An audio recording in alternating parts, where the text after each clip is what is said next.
اقترب للناس حسابهم وهم فی غفلۃ معرضون، لوگوں کے لیے حساب کا وقت نہایت ہی قریب آ گیا ہے، جبکہ یہ غفلت میں پڑے ہوئے ہیں، منہ پھیرے ہوئے ہیں سارے لوگ۔ بلکہ اللہ کے نبی صلی اللہ علیہ وسلم اپنے زمانے اقدس میں یوں ارشاد فرمایا کرتے کہ میں اور قیامت اس طرح سے ہیں، یعنی اتنا قریب ہیں جیسے انگلیاں۔ 1400 سال پہلے کے عرصے کو حضور نے قریب فرمایا، تو اب تو ہم بالکل ہی قریب آئے ہیں اس طور پر کہ قیامت ہمارے سر پر ہے۔ ساری نشانیاں ظاہر ہو چکی ہیں، محض چند بڑی نشانیوں کو آنا باقی ہے، جس کے بعد قیامت قائم ہو جائے گی۔ ہمارے بزرگوں نے آج جو موجود ہیں انہوں نے بھی جو پیشین گوئیاں کی، اے لوگو تم بہت زیادہ پھیلنے کی کوشش نہ کرو، اس لیے کہ سب سے بڑے فتنے، سب سے بڑی علامات قیامت کی جو آنی ہیں وہ بالکل قریب ہیں تمہاری زندگیوں سے۔ دجال کا ظہور، یاجوج ماجوج کا نکلنا بہت ہی قریب ہے۔ اللہ تعالیٰ قرآن میں آج کی اس پارے میں ہم نے یہ بھی پڑھا، حتیٰ اذا فتحت یاجوج و ماجوج، یاجوج ماجوج کو کھول دیا جائے گا۔ یہ کوئی دو آدمی نہیں ہے، ایک بہت بڑی فوج ہے، بہت بڑی فوج، اتنی کہ انسانوں سے بھی زیادہ ہیں، اور یہ جب دنیا میں داخل ہو جائیں گے ان کو اللہ تعالیٰ نے جزیروں پر قید کیا ہے۔ سد سکندری قرآن پاک میں اس کا بھی ذکر آیا ہے، کل 16ویں پارے میں ہم نے پڑھا تھا۔ حضرت ذوالقرنین ایک بزرگ ہیں جن کا تذکرہ آیا ہے، سکندر ذوالقرنین، اللہ نے ان کو پوری دنیا کی بادشاہت عطا فرمائی تھی، تو ان کو اللہ تعالیٰ نے حکم دیا تھا کہ یہ یاجوج ماجوج اس زمانے میں بہت فساد مچاتے تھے کہ ان کو قید کر دو کہیں پر۔ تو لوگوں نے آپ سے کہا قالوا یا ذا القرنین ان یاجوج و ماجوج مفسدون فی الارض فہل نجعل لک خرجا، یہ زمین میں اتنا فساد مچاتے ہیں تو آپ ہمارے لیے کوئی ان سے نکلنے کا راستہ بنا دیجئے۔ تو انہوں نے ایک دیوار بنائی تھی جس کا ذکر قرآن پاک میں ہے۔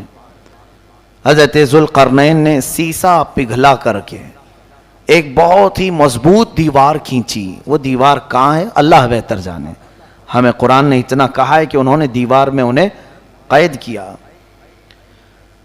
اور آتونی زبر الحدید حتی اذا ساوا بین الصدفین وقال انفخوا حتی اذا جعلہ نارا قال آتونی افرغ علیہ قطرا، یہ ذکر جو ہے ان کے دیوار بنانے کا ہے۔ پہلے اس سیسے کو پگھلایا گیا، آگ بنی، پھر اس کو مضبوط کیا گیا، پھر دیوار تعمیر ہوئی۔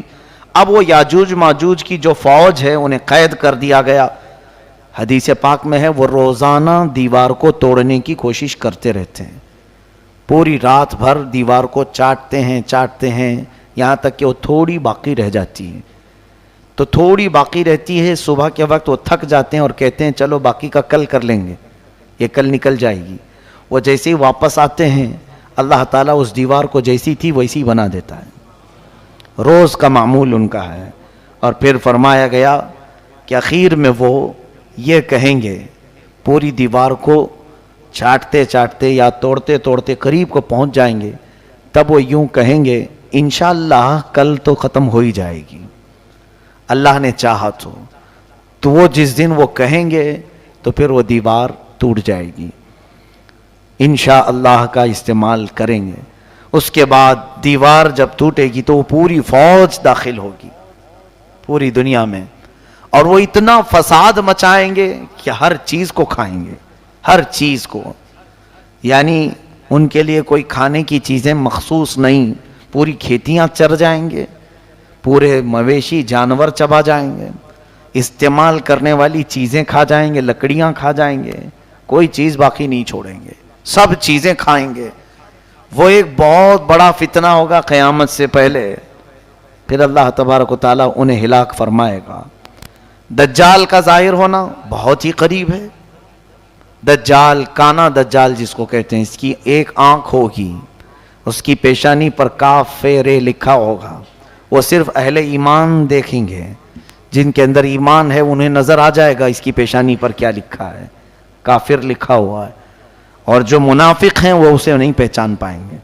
وہ بڑی طاقتیں لے کر کے آئے گا اور لوگوں کو بہت بڑی آزمائش میں ڈالا جائے گا، اس طور پر کہ وہ لوگوں کو دکھائے گا پانی برسا کر کے، زمین سے سبزے اگا کر کے، جو مانگو وہ اسی وقت حاضر کر کے دکھا دے گا۔ سونا چاہیے وہ حاضر ہے، چاندی چاہیے وہ حاضر ہے۔ تو لوگوں سے وہ کہے گا کہ میں تمہارا خدا ہوں جس کی تم عبادت کرتے تھے، میں اتر پڑا ہوں۔ تو جو اسے مان لے گا تو وہ کافر و مرتد ہو جائے گا، اور جو نہیں مانے گا اسے وہ سخت سزائیں دے گا، یہاں تک کہ تیل کو گرمائے گا اور مومنوں کو اس میں ڈالے گا کھولتے ہوئے تیل میں، یا پھر کوئی مومن اس کو نہ مانے تو اس کی دونوں ٹانگ پکڑ کر چیر دے گا، ہلاک کرے گا۔ اس طرح سے سخت اذیتیں دے گا ایمان والوں کو، لیکن اللہ جس کے ایمان کی حفاظت کرے وہ دجال کے فتنوں سے محفوظ رہے گا۔ حضور اکرم صلی اللہ علیہ وسلم دعا کیا کرتے تھے، نعوذ بک من فتنة المسیح الدجال، اے مولا ہم تیری پناہ مانگتے ہیں مسیح الدجال سے، یہ کانا جو دجال آئے گا۔ تو اے لوگوں آپ بھی دعا میں مشغول رہیں، اس لیے کہ وہ زمانہ نہایت قریب۔ مجھے تو نظر آتا ہے کہ جو جو علامتیں دجال کے ظاہر ہونے کی بتائی گئی تھیں وہ سب آ گئی دنیا میں۔ جھوٹ کو سچ کر کے دکھانا عام ہو جائے گا، ہر جھوٹی چیز۔ یہ دجال کی ذریت، یہ پوری میڈیا جو آج دنیا میں ہے، یہ دجال کے آنے کی راہ ہموار کر رہے ہیں۔ اور دجال کیا ہوگا؟ یہودی اس کو مسیحا سمجھتے ہیں، یہودی اس کو اپنا مسیحا مانتے ہیں کہ وہ ہم سب کو پوری دنیا میں عزت دینے والا آئے گا۔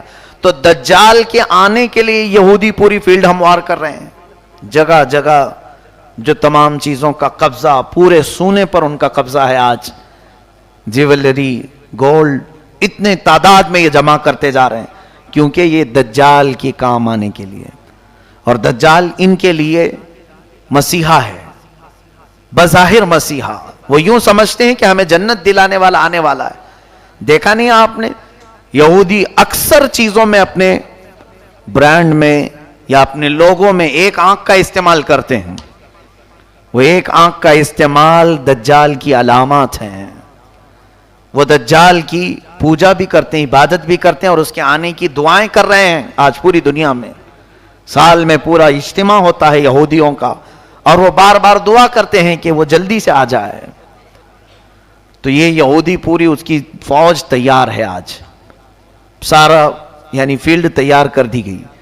یہ بھی حدیث پاک میں آیا ہے، دجال کے آنے سے پہلے پہلے یہودی اور عیسائی تمام ملکوں کو فتح کرتے کرتے حرم پاک تک پہنچ جائیں گے۔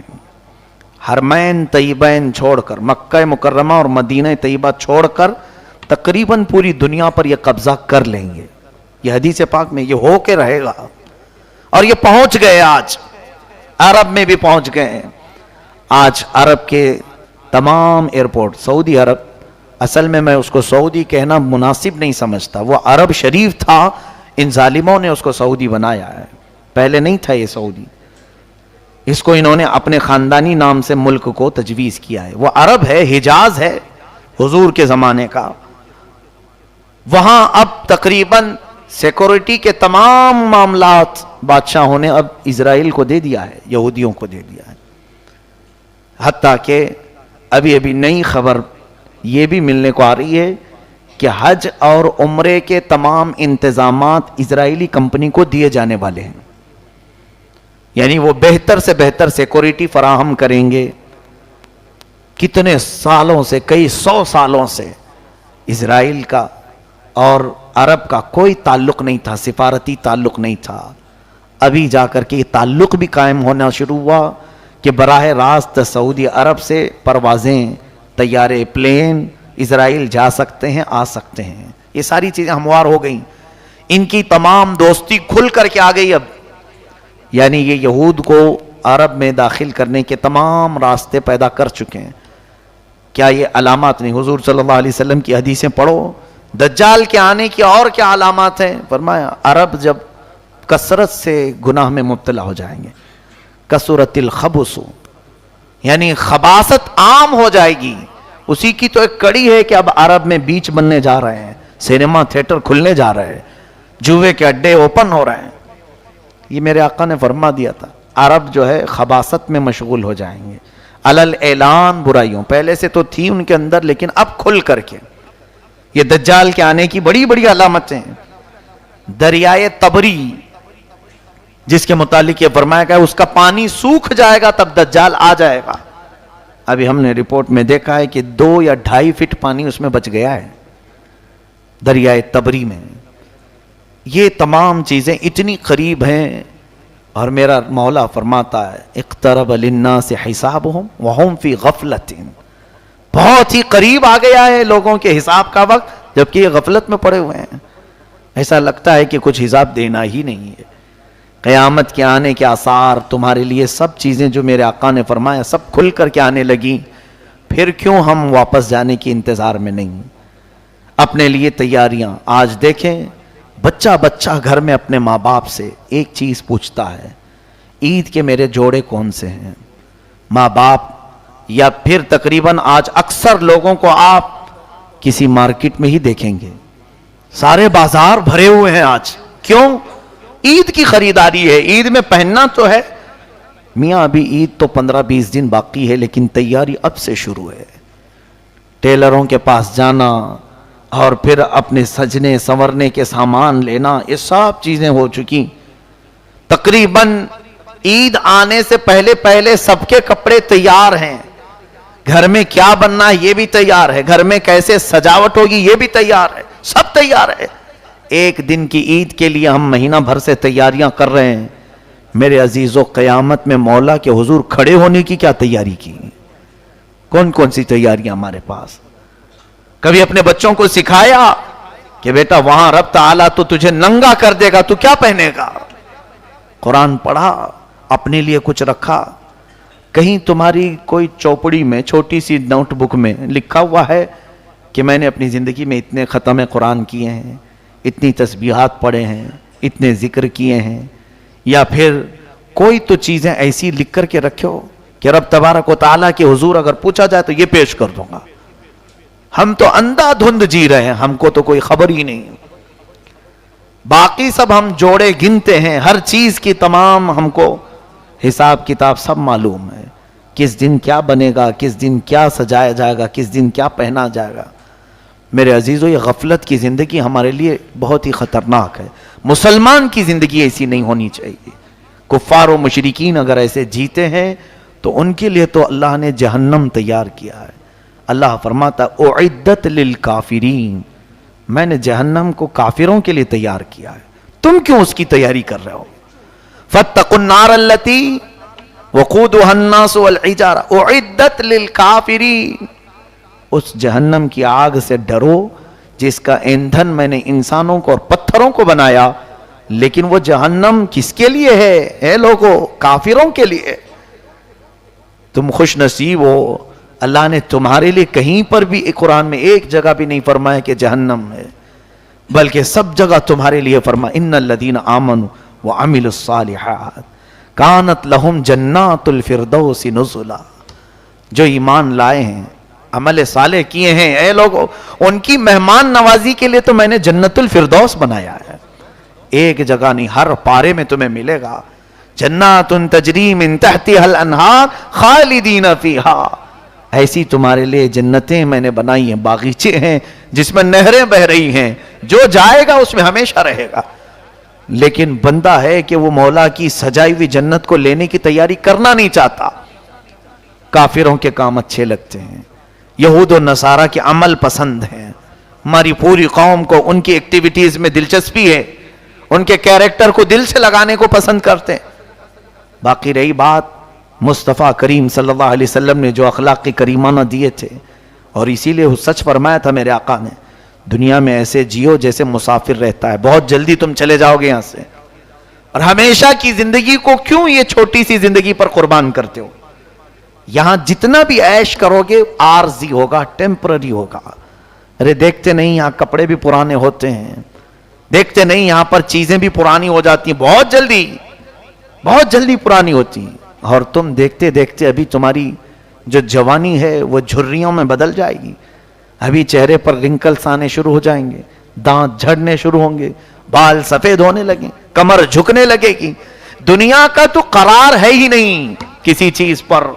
بہت تیزی سے تمہارے اندر تبدیلی لا رہی ہے. کیا اپنے پچھلے حالات دیکھتے نہیں؟ ذرا شیشے میں جا کر دیکھ لینا، چند دن پہلے یا چند سال پہلے تمہارا چہرہ کیسا تھا، آج کیسا ہے. بدل رہا ہے کہ نہیں بدل رہا؟ بوڑھے لوگ اپنے چہرے دیکھیں، کیا ان کے بال کبھی کالے نہیں تھے؟ کیا ان کے چہرے جگمگاتے نہیں تھے حسن سے؟